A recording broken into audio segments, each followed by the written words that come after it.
All right, welcome back to this wonderful channel where we bring you back-to-back updates and information as it is hot. In case you have not joined our social media handle, what are you waiting for? Kindly go ahead and subscribe, like, comment, and share. And also remember to all your notification buttons so that whenever our news drop, you go be the first. We'll collect them. Let's go down to the news proper as it dey hot. So today's edition, I'm going to bring you my information one by one. Please pay attention, even though there are some people who actually don't really like me because of how I bring out matters and the rest of them. But I will tell you that maybe you have not sat down to actually listen to my news from beginning to end. But I say shout out to all our subscribers, shout out to you, those in diaspora and everywhere. Recently, the trending update is the arrest of the Prime Minister of the Biafra Republic government in exile, Mazi Simon Epka Joko Hamadike II of Igbo. And I want to make it clear to you that arresting Simon Epka could be the biggest mistake of the Finnish government and also the biggest mistake of the Nigerian government. Why do I say this? Pay rapt attention as I will be bringing out my points one by one. Why the arrest of Simon Epka might be the greatest mistake of the Finnish and also the greatest mistake of the NIG. First of all, remember the matter of Nelson Mandela, who was sometime captured because he was fighting for his people. Yes, South Africa has been more civilized than Nigeria, even though Nigeria claims to be the giant of Africa, maybe because of population, economy, and the rest of them. Of course, you know that the economy of Nigeria is falling into the pit now. Dollar will soon hit 2,000 naira or more. But as it is, South Africa was a place, or is a place where white men dwelt. There were intermarriages between the white and the black and the rest of them. The rule of law was top-notch. Nelson Mandela was arrested, and after some 20-something years, he was released. And that was how the blacks took over South Africa. Nelson Mandela was the inception of black man getting into the presidential office of the Southern Africa. Now, there is something playing out that some people might not see. Of course, a lot of people might be seeing the arrest of Simon Epka, but if we should look through the spectacle of freedom, through the spectacle of referendum, through the spectacle of independence, you will find out that every nation that have ever gone for their independence, somehow, one way or the other, suffered this particular tragedy of the pioneer, the head, the spearhead of that movement being arrested. We saw what happened to Mazi Nnamdi Kanu also. But you cannot compare what is happening in Finland to what is happening in Nigeria.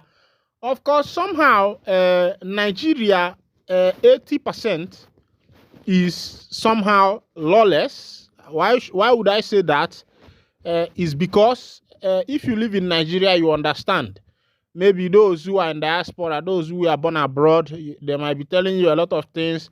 You will see disbursement of a yearly budget. You think they are using that money for anything. They are not using that money for anything.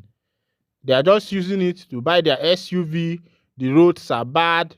The chief judge that is in office is not the merited one. They are picked by the government or by the presidency, the person they know that will stand by them and defend them. So somehow NIG is somehow a lawless country. So if you expect justice in the law courts of NIG, on the corridors of the law court of NIG, I think you are making a big mistake. Now, somebody might say, okay, yes, Mazi Nnamdi Kanu was first to be arrested and nothing has happened. Has freedom come? And now they have taken Simon Epka to detention. Simon Epka is in Finland. And the judgment of Finland cannot be compared with that of Africa, because in the European countries, we have equity, we have justice, we have rule of law. Justice is being given without prejudice, when the judge is judging, he judges without prejudice, because the judge knows that whatever be an offense or or whatever be a loophole that comes from his or her end, I think that will become the end of that judge or that particular lawyer who preceded over that particular judgment. So over there in the West, in the Europe, people tend to do things the right way. That's why you see that they can even find maybe a senator for violating traffic rule, as common as traffic rule.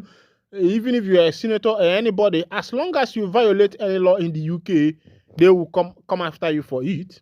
You will not say that immunity covers you. But here in Nigeria, you find that even a common local government chairman, PA to the governor, these people, they see them with their SUV, see them blowing their siren, see them violating traffic rule and the rest of them, which is not supposed to be so.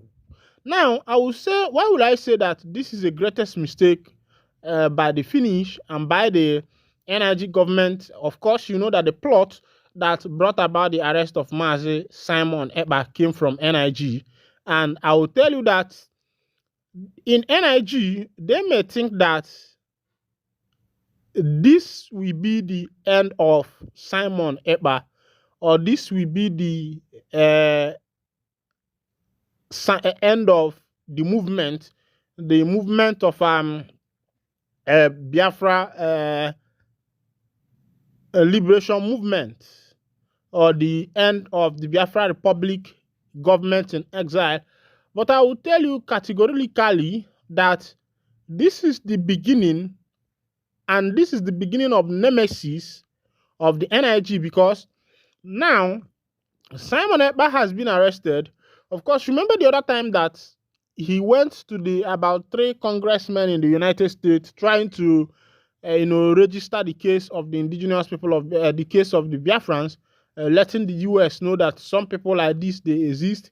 And of course, there's a lot of nations that Epka and his team has gone to. These people know that this particular government in exile is existing. And now that he has been arrested, it will give him more room. Because these nations, they will start their investigation. They will start looking into the matter. They will start looking by rules and regulations of the United Nations of a nation, seceding from another nation. And as immediately they start looking into these matters, let me tell you, that might be the end of NIG, and that we might bring about the beginning of a new era for the indigenous people of Biafra.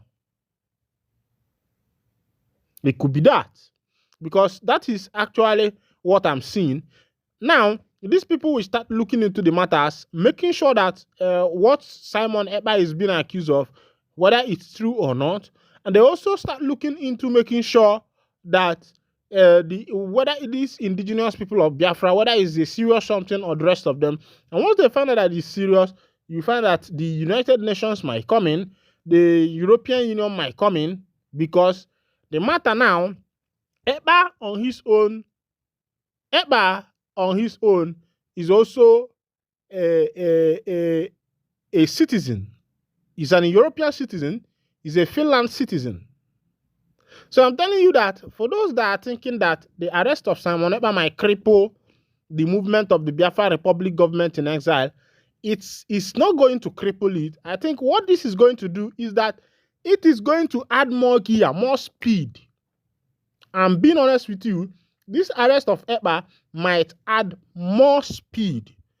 This arrest of Epka might cause that if Biafra was supposed to be actualized in the next 10 years, it might happen in the next 2 years. And if it was supposed to be actualized in the next 2 years, it might be actualized in the next 6 months. Because most time, arresting a spearhead, a leader of a particular organization that are fighting for secession, it gives them more connection. It makes them open to the world. It makes the world to start, listening to what this person is saying. They want to know what is actually going on. Why is this guy arrested? And all of that, and all of that, and all of that. And from there, you will start seeing a lot of people. Let me tell you, had it been that Ojukwu was arrested immediately after the 1967 to 1970 Biafra Civil War, by now, Biafra could have been a nation. Had it been that Ojukwu was caught, immediately after the war, Ojukwu ran away, he went for exile. Had it been that he was caught, by now, Biafra could have been a nation of its own. Meanwhile, on another info, let's go. They say 3 die as Anambra revenue collector mob engaged in bloody clash at Onitsha. It don't shell. At least 3 people were reportedly killed and scores injured when some acclaimed Anambra state revenue collectors and an angry mob engaged themselves in a bloody clash at Old Market Road, Vein Road North, Onitsha. It was gathered that the problem started when a tipper was being pursued by the revenue officials, and in the process, the driver lost control and ran into a pedestrian and crushed him to death. In anger, the onlookers, who were mostly youth, mobilized themselves as mob and attacked the officials with clubs, stones, sticks, pebbles, among others, and 2 were reportedly killed in the fray. An eyewitness who simply identified himself as Mr. Jackson stated that these are touts who claim to be government revenue agents and they have been terrorizing motorists that ply this area daily. Just today, they were pursuing a tipper and some of them jumped to the driver's seat and were struggling with the steering with the driver, and in the process, the driver lost control of the vehicle and it hit a passerby, killing him on the spot. And as they were about to run away, angry mob caught 2 of them and killed them. The police on a tip-off stormed the scene and picked the dead officials away, and others who sustained various degrees of injuries were rushed to yet to be disclosed hospitals. As it stands now, residents and others in Onitsha have started hunting for these touts who continue to make Onitsha uninhabitable. He further disclosed, confirming the incident. The Onitsha Police Area Commander, Mr. Nzota Chidi, ACP, lamented that lectures and counselings he gave to these revenue agents and other organizations fell on deaf ears. His words, "I have been warning them. Now, Onitsha residents have started to react. As Police Area Commander, I have come here to calm the whole place. For 1 month plus now, I came here. I have not rested just to make sure that the area is calm, holding meeting with everyone. I have not gotten details as to a number of casualties, but now I think the only death is the one crushed by the tipper. 2 revenue personnel were severely injured and were rushed to the hospital, I learned," he stated. Also contacted Divisional Police Officer DPO Central Police Station Onitsha, Mr. Nnamdi Anabike, confirmed the incident but stated that only 1 person who was hit by the tipper died. All right, this is happening live in Anambra State. I don't know what Anambra State is turning to. Sometimes I wonder if there are no. If you go to Owerri, you find out that things. Imo State, you will not see some of these things. You go to Abia State, you will not see some of these things. They are there in also in Port Harcourt, but not like that of Anambra State. Meanwhile, this is where I'll be winding down the curtain. And if it's your first time of joining us on this channel, kindly go ahead, subscribe, like, comment, share, and also remember to on your notification button so that whenever our news drop, you'll be the first one. Thank you for listening. God bless you.